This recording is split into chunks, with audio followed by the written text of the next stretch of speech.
Yeah, I think he's a good pickup. He's a guy that can start or come off the bench when Kyle Anderson comes back.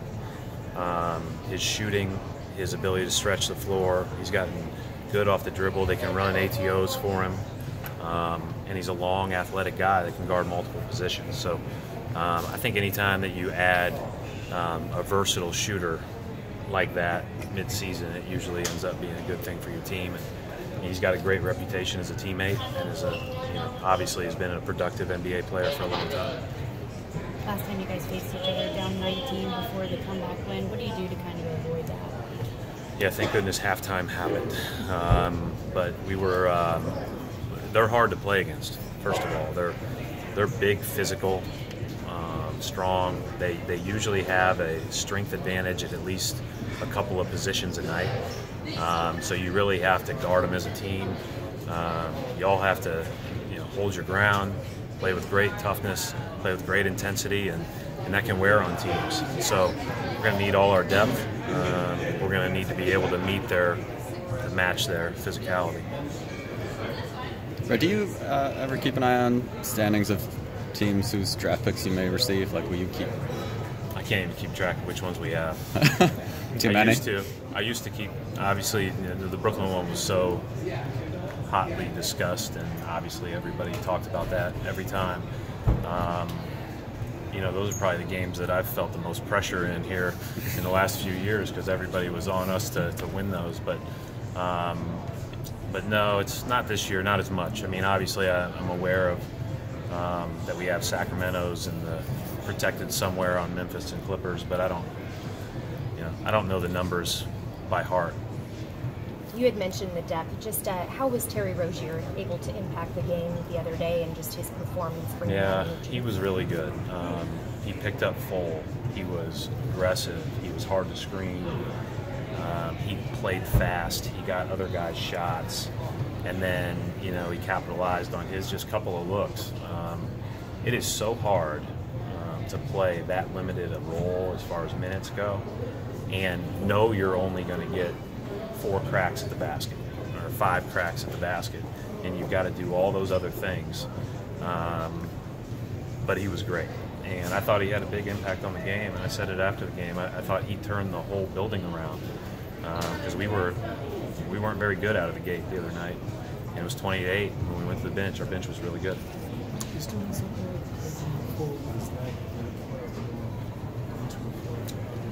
Yeah, I mean, I think that there's, that's a hard thing to do for 32 minutes a game. It's a hard thing to do for 8 straight minutes if you're playing an 8-minute shift. But if you can pick your spots in that and you have the ability to do that, I don't think it would be a good idea if I would have done that as a player. I probably would have gotten beat by the free throw line on the other end. But I think with Terry's athleticism and speed, it makes a lot of sense to at least use that as a curveball and just every other possession look. Coach, Kyrie said some stuff after the game the other day that got a lot of national attention. Phone call he made, but also, saying maybe he shouldn't have been as publicly critical of some of his younger teammates. Is that something that you talked to him about in terms of how he deals with being in his position with his team? I think all of our conversations that we have with every one of our guys is about, hopefully we're learning as we go through this, and recognizing that everything we do and everything we experience is a great opportunity for growth. I thought the way that I read his comments the other night was that there was a lot of reflection back on what he said, and a lot of accountability, and a lot of talk about how hard it is to be a leader. And the best part about it is if you have good intentions, which without question he does. I mean, like he said, he wants to win. He's dying to win. He wants to be as good as he can be, and do that for a long time. And then, those are things that are great challenges. And so, I think that's all part of the path. I think it's all part of the path. And, leadership starts with what you do on the court.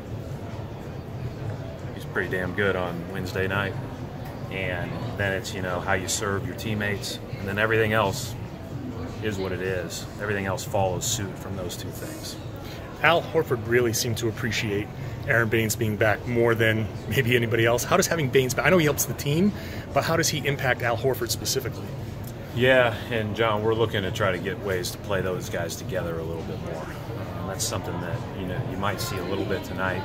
Certainly might see beyond tonight, but just because I think everybody benefits from Baynes, and I think that it allows Al to post a little bit more. That allows Al to guard fours, not have to bang as much.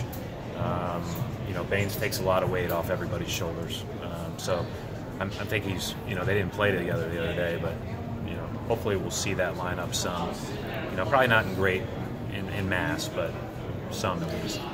Expect Al to be able to go for the back-to-back. How's he just doing health-wise? It's a little bit of increase. Yeah, no, he should be good to go.